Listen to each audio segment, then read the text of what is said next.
എന്താ ഇന്ന് മുട്ട ചെറുതായി പോയതേ? ഒന്ന് പതുക്കെ കഴിക്കാനിരുന്നു എന്നറിഞ്ഞ അമ്മ ഇപ്പൊ ഇങ്ങ് ഓടിയെത്തും. എന്നെ വെറുതെ കള്ളിയാക്കരുത്. താറാമുട്ട കിട്ടിയില്ല. ഈ കോഴിമുട്ട തന്നെ സംഘടിപ്പിക്കാൻ ഞാൻ പെട്ട പാട് എനിക്കേ അറിയൂ. എന്താ കോഴികൾ സ്ട്രൈക്കിലാണോ? മുട്ട ഇടിയില്ലേ? ഇന്നലെ രാത്രി സെലീൻ ചേച്ചി ചോദിക്കുന്ന കേട്ടു 20 താറാമുട്ട വാങ്ങി വെച്ചിട്ട് ഇത്ര പെട്ടെന്ന് എങ്ങനെ തീർന്നു. എന്നും രാവിലത്തെ ഈ പുട്ടുമുട്ട പരിപാടി ചേട്ടത്തിമാരാരെങ്കിലും അറിഞ്ഞോ? ഇല്ല. നീ കെയർഫുൾ ആയിട്ടിരുന്നോണം. ഇല്ലെങ്കിൽ ഒരു മാസത്തെ ചെലവ് വീതിക്കുമ്പോ ഈ മുട്ടയുടെ കാശ് അഡീഷണൽ ആയിട്ട് ഞാൻ കൊടുക്കേണ്ടി വരും. നീ എന്നെ ചിരട്ട എടുപ്പിക്കരുതേ. നമ്മൾ എന്തിനാ ഈ നക്കാപ്പിച്ച കണക്കും പറഞ്ഞിട്ട് ഈ വീട്ടിലിങ്ങനെ അടിഞ്ഞൂടി കിടക്കണത്? 5-8 കൊല്ലായിട്ട് ഞാൻ പറയണതല്ലേ നമുക്കൊരു വീടെടുത്ത് മാറാന്ന്. നമ്മുടെ ഇഷ്ടത്തിന് ജീവിക്കാലോ. അമ്മയുടെ മനസ്സ് വിഷമിപ്പിക്കുന്ന ഒരു കാര്യത്തിന് ഞാനില്ല. അമ്മയുടെ കാലം കഴിയട്ടെ, എന്നിട്ട് ആലോചിക്കാം. എന്നാ അമ്മയുടെ മടി കയറിയിരുന്നോ? ശാപം കിട്ടിയ വീട്ടിൽ കഴിയുന്നിടത്തോളം കാലം നമുക്കൊരു കുഞ്ഞുണ്ടാവുമെന്ന് സ്വപ്നം കാണേ വേണ്ട. അതിപ്പോ ആരുടെയും കുറ്റം കൊണ്ടല്ലോ. മാണിക്യമംഗലത്ത് കുഞ്ഞുങ്ങൾ വാഴാനുള്ള യോഗം ഇല്ലെന്ന് കൂട്ടിയാ മതി. അല്ലെങ്കിൽ നമ്മുടെ ദീപമോളെ തിരിച്ചു വിളിക്കുമായിരുന്നു. അവളെ 7 മാസം താലോലിക്കാനുള്ള ഭാഗ്യമല്ലേ ഈശ്വരൻ നമുക്ക് തന്നുള്ളൂ.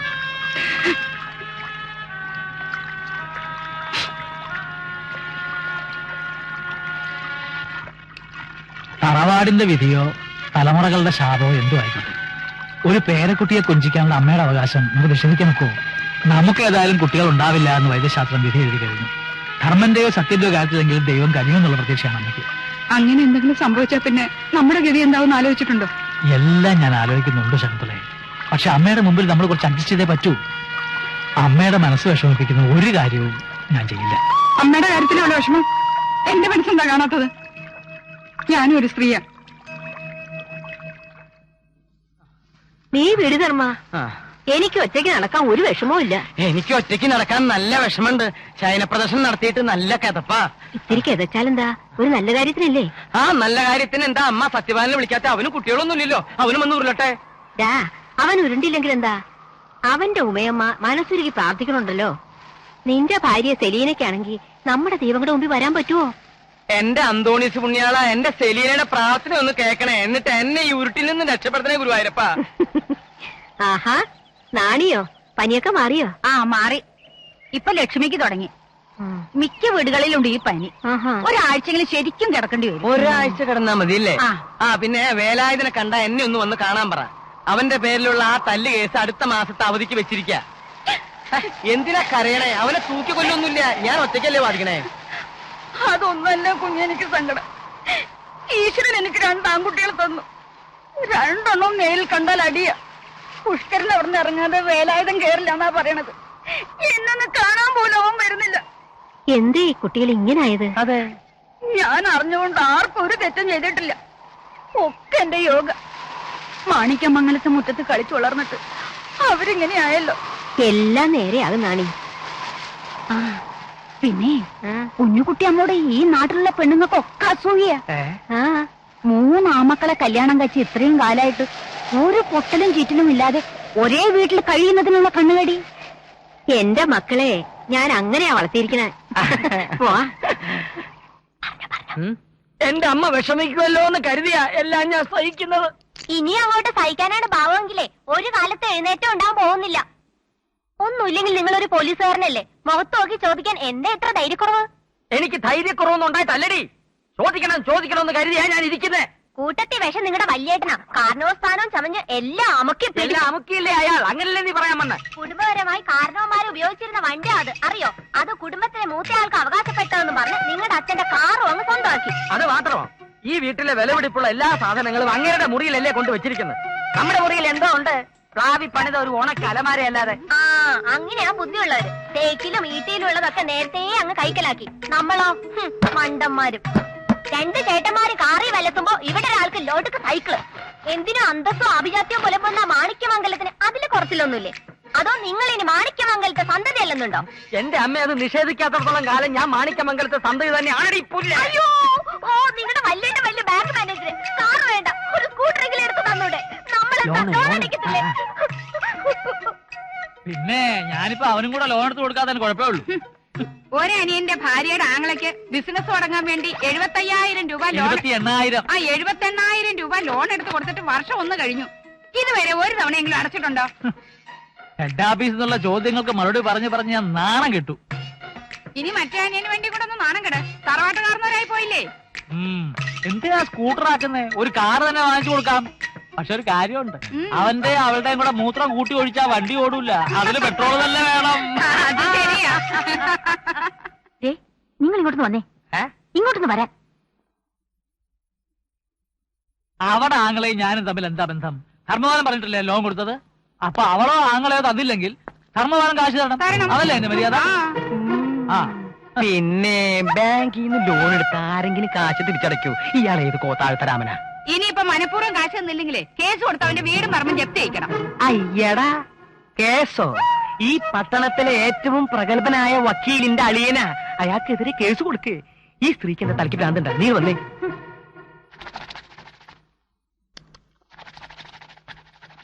സത്യ, നീ വന്ന് കാപ്പ് കുടിക്കേ. ഇതാ വരുന്നമ്മേ. ആ ധനപാല, ധർമ്മപാല, കാപ്പുടിക്കാൻ വന്നോളൂ. ഇതാ വരുന്നു അമ്മേ.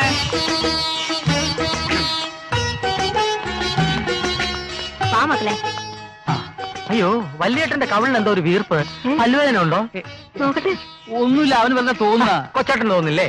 നോക്കട്ടെ നോക്കട്ടെ നോക്കട്ടെ ചേട്ടാ. മക്കളെ. ആ, ചെറുതായിട്ടൊന്നും വീർത്തിട്ടുണ്ട്. പക്ഷെ അസുഖമൊന്നും അല്ല. നന്നായതിന്റെ ലക്ഷണ. ഇന്നലെ ഇല്ലായിരുന്നല്ലോ ഈ വീർപ്പ്. ഒരു ദിവസം കൊണ്ടുവരുത്താൻ നന്നാവൂ. നീ എന്നെ വെറുതെ രോഗിയാക്കരുത് കേട്ടോ. ഏതായാലും ഡോക്ടറെ ഒന്ന് കാണുക. ചിലപ്പോ അലർജിയോ മറ്റോ ആയിരിക്കും. വല്യേട്ടന് ചെറിയൊരു അസുഖം വരുന്നത് പോലും എനിക്ക് സഹിക്കാൻ പറ്റില്ല. എനിക്ക് അവര് പറയുന്നതാ ശരി. വൈകുന്നേരം ബാങ്കിൽ ഇറങ്ങുമ്പോഴേ ഡോക്ടറെ ഒന്ന് കണ്ടുകളാ. എന്റെ അമ്മ, എനിക്ക് അസുഖമൊന്നും ഇല്ലെന്ന്. അത് നീയാണോ തീരുമാനിക്കുന്നത്? നിന്റെ അനിയന്മാരുടെ സന്തോഷത്തിന് വേണ്ടിയിട്ടെങ്കിലും നിനക്കൊന്ന് പോയി കണ്ടൂടെ? പ്രായത്തിൽ 1 or 2 വയസ്സ് മൂത്തതാണെങ്കിലും വല്യേട്ടൻ എനിക്ക് അച്ഛന്റെ സ്ഥാനത്ത് മാത്രമേ കാണാൻ കഴിയൂ. അല്ലേ സത്യ? പിന്നെ അല്ലാതെ വല്യേട്ടൻ എന്താ അത് മനസ്സിലാക്കാത്ത? ഇനി കൺസൾട്ടിങ് ഫീസ് കൊടുക്കാൻ കാശില്ലാഞ്ഞിട്ടാണെങ്കിൽ ഞാൻ തരാൻ വല്യേട്ടാ. നിന്റെ മുഖത്തെ ചെറിയൊരു വ്യത്യാസം പോലും അവർ ശ്രദ്ധിച്ചു കണ്ടില്ലേ? അതാ സഹോദര സ്നേഹം. എന്റെ കാലം കഴിഞ്ഞാലും ഇങ്ങനെയൊക്കെ തന്നെ വേണേ മക്കളെ. അമ്മയുടെ കാലം കഴിഞ്ഞാലും ഈ സ്നേഹം ഇരട്ടിക്കത്തേ ഉള്ളൂ. പുറമെ കാണുന്നത് പോലെ ഒന്നുമല്ല, ഉള്ളിൽ സ്നേഹത്തിന്റെ ഒരു കടല് തന്നെയാ. കുറച്ചു മുമ്പ് അതിൽ എന്തൊരു തിരയായിരുന്നു. അതുകൊണ്ടാ ഞാൻ വല്യേട്ടന്റെ മുഖം ശരിക്കും ശ്രദ്ധിച്ചത്. അമ്മ എന്തിനാ കരയണേ? ഒന്നുമില്ല മക്കളെ, നിങ്ങളുടെ പരസ്പര സ്നേഹം കണ്ട് അമ്മയുടെ മനസ്സ് നിറഞ്ഞു. അതിനാണ് അമ്മ കരഞ്ഞത്. അമ്മ കരഞ്ഞ ഞങ്ങളും കരഞ്ഞു. ഒന്ന് പതുക്കം കഴിക്കടാ സത്യപാല. ഇന്നെനിക്ക് നേരത്തെ പോണം, കോടതിയിലാ ഡ്യൂട്ടി. എന്റെ പൂട്ട് കുത്തി തുറക്കാൻ ശ്രമിച്ച ഈ പ്രതിയെ കോൺസ്റ്റബിൾ സത്യപാലൻ ബലപ്രയോഗം നടത്തി കീഴ്പ്പെടുത്തി എന്നാണ് പ്രോസിക്യൂഷൻ വാദിക്കുന്നത്. ഈ നിൽക്കുന്ന അനാരോഗ്യവാനും കൃഷകാത്രനുമായ ഈ പ്രതിയെ ബലപ്രയോഗം നടത്തി കീഴ്പ്പെടുത്തേണ്ട കാര്യം എന്താണ്? മാത്രമല്ല, ഒന്ന് തൊട്ടാൽ മറിഞ്ഞു വീഴുന്ന ശരീരപ്രകൃതമാണ് എന്റെ കക്ഷിക്കുള്ളത്. ഈ പ്രോസിക്യൂഷന്റെ വാദം ശരിയല്ല എന്നുള്ളതിന് ഇനിയും തെളിവുകളുണ്ട് യുവർ ഓണർ. അതിലേക്ക് 1ാം സാക്ഷിയെ വിസ്തരിക്കാൻ എനിക്ക് അനുവാദം തരണം. Yes, proceed.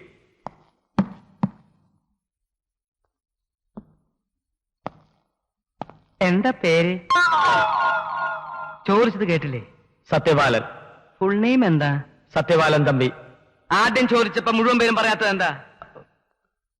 ഈ തമ്പി എന്ന് പറഞ്ഞാൽ അത് നിങ്ങളുടെ ഇരട്ടപ്പേരാണോ ജാതിപ്പേരാണോന്ന്? ഞങ്ങൾ തമ്പിമാരാണ്. ഞങ്ങളോ? ആരായി ഞങ്ങള്? ഞാൻ മാണിക്യമംഗലത്തെ തമ്പിമാരുടെ പരമ്പരപ്പെട്ടതാണ്. ഈ വേലിത്തമ്പി തലവേടെ ആരെങ്കിലും ആണോ? എത്ര സഹോദരങ്ങളുണ്ട് നിങ്ങൾക്ക്? 2 പേര്. അവരെന്ത് ചെയ്യണു? എന്ത് ചെയ്യുന്നു? ഒരാൾ ബാങ്കിൽ ഉദ്യോഗസ്ഥനാണ്, പിന്നൊരാൾ വക്കീലാണ്. അത് ശരി. അപ്പൊ സഹോദരന്മാര് നല്ല വിവരവും വിദ്യാഭ്യാസവും ഉള്ളവരാണ്. പിന്നെ നിങ്ങൾ മാത്രം എന്താ ഇങ്ങനെയായി പോയേ? അത് പോട്ടെ. സംഭവം നടന്നു എന്ന് പറയപ്പെടുന്ന ഫെബ്രുവരി 27 രാത്രി നിങ്ങൾ മദ്യപിച്ചിരുന്നു എന്ന് ഞാൻ പറഞ്ഞാൽ നിങ്ങൾ അത് നിഷേധിക്കൂ? ഇല്ല. അല്ല, നിഷേധിക്കും. അപ്പൊ നിങ്ങൾ മദ്യപിക്കാറേ ഇല്ല? വല്ലപ്പോഴും ഒക്കെ മദ്യപിക്കാതിരിക്കും അല്ലേ? അല്ല, വിശേഷ ദിവസങ്ങളിൽ മാത്രമേ ഞാൻ മദ്യപിക്കാറുള്ളൂ. ഡ്യൂട്ടി സമയത്ത് നിങ്ങൾ മദ്യപിക്കാറുണ്ടോ? ഇല്ല. ഉറപ്പാണോ? ഉറപ്പാണ്. യുവർ ഓണർ, ഒരു സാക്ഷിയെ കൂടെ വിസ്തരിക്കാൻ എന്നെ അനുവദിക്കണം. Yes, proceed.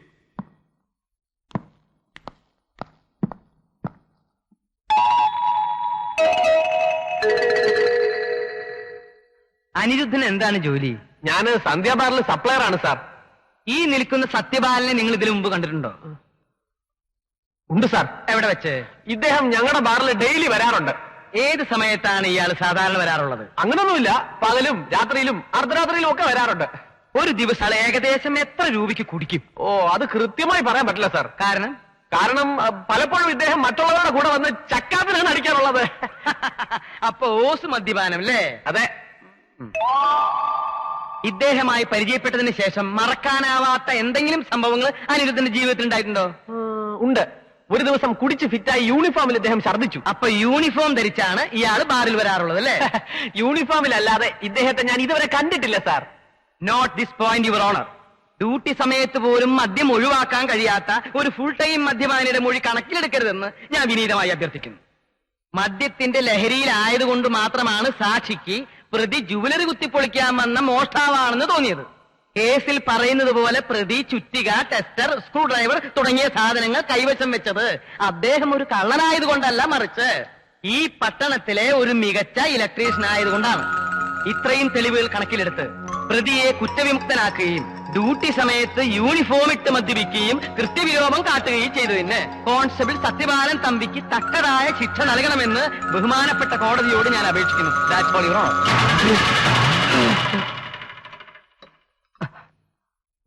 പായസോ? ചായ ഇല്ലേ അമ്മേ? ചായ വേണേ പിന്നെ ഉണ്ടാക്കി തരാം. ഇത് ചൂടാറുന്നതിന് കഴിക്കേ. നല്ല ഒന്നാന്തരം പായസമാ. ആഹാ, അസലായിരിക്കട്ടമ്മേ. ഇന്നത്തെ പ്രത്യേകിച്ച് വിശേഷം? ധർമ്മൻ ഇന്ന് വാദിച്ച കേസ് ജയിച്ചു. അവൻ ജയിച്ചു വന്നാൽ ഉടനെ സെലീന പായസം ഉണ്ടാക്കും. എന്താടാ? എന്തോ ഒരു ടേസ്റ്റ് വ്യത്യാസം.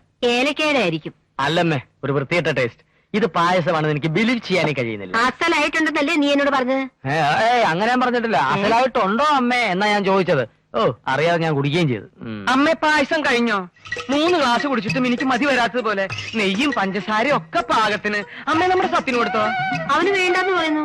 അയ്യോ, അതെന്താടാ? നീ പായസം കണ്ടാ മതി മറക്കുന്നവനാണല്ലോ. പായസം കണ്ടാലേ മതിഭ്രമം ഉണ്ടാറുള്ളൂ.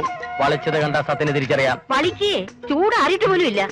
അത്ര പെട്ടെന്നൊന്നും ഈ ചൂടാറില്ലമ്മേ. എന്നാലും എല്ലാത്തിനും ഒരു ചൂടുള്ളൂ നല്ലതമ്മേ. പിന്നെ പക്ഷെ അധികം ചൂടായാൽ ചിലപ്പോ പൊട്ടിത്തെറിക്കും. നിനക്ക് എന്താ പറ്റിയ സത്യ? നിനക്ക് എന്താ അനിയെ പറ്റിയേ? ഒന്നും പറ്റിയിട്ടില്ല. ഈ സാധനം എനിക്ക് വേണ്ട. ഇനി ഞാൻ കഴിച്ച കുടൽ വരെ ഛർദ്ദിക്കും. എന്നാ പിന്നെ അവനെ നിർബന്ധിക്കണ്ട അമ്മേ. ഇപ്പൊ തന്നെ അവൻ തളർന്നിരിക്കല്ലേ. അങ്ങനെ തളരുന്നവനല്ല ചേട്ടാ ഈ കോൺസ്റ്റബിൾ സത്യപാലൻ തമ്പി. നിയമം കയ്യിലെടുത്താ വിവരം അറിയും. അപ്പോ കാലുകൊണ്ട് തട്ടിയാലോ? തിരിച്ചു തട്ടുന്നതല്ലേ ബുദ്ധി. നിങ്ങൾ എന്തൊക്കെയായി പറയുന്നത്? അമ്മയ്ക്കൊന്നും മനസ്സിലാവുന്നില്ല. ഞങ്ങള് കടങ്കഥ പറഞ്ഞ് കളിക്കുകയാണമ്മേ. അമ്മ ഒരു കടങ്കഥ കേട്ടതുണ്ടാ? അതെ, ഒരു പോലീസുകാരോ കുടിച്ചില്ലേക്കില്ലാണ്ട് മാറി. ഉമ എവിടെ? ഉമ കുളിക്കുക. എന്നിട്ട് കാശ് കൊടുക്കാനില്ലാത്തോണ്ട് എന്ത് ചെയ്യുന്നു? അവള് കുളിക്കുകയാണ്. പോയി കുളിക്ക്. എന്നോട് കളിച്ചാൽ ഞാൻ കുളിപ്പിച്ച് കിടത്തും.